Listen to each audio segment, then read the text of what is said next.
የዩናይትድ ስቴትስና የኢራን መሪዎች የተፈራረሙት የመግባቢያ ስምምነት ግን ዛሬ አብቅቷል። ሞኳም የቀውሱ ቆስቋሽ ያላቸው ዶናልድ ትራምፕም የሆርሙዝ ወሽመጥን በኃይል ለመንጠቅ እያቅራሩ ነው። እና ኢራንን ማሸነፋችንን ስናጠናቀቅ በጣም ክፉኛ ተሸንፋለች። በጣም በቅርቡ የሆርሙዝ ወሽመጥ የዩናይትድ ስቴትስ ግዛት መሆኑን አውጃለሁ። ከኢራን በስተቀር እስካሁን ሀያላቸው ዓለም የለም።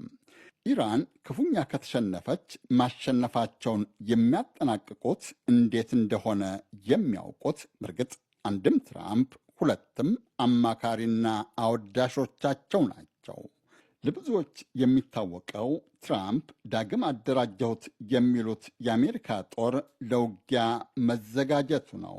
የኢራን ጦርም ለአጸፋ ጥቃት መዘጋጀቱን አስታውቋል።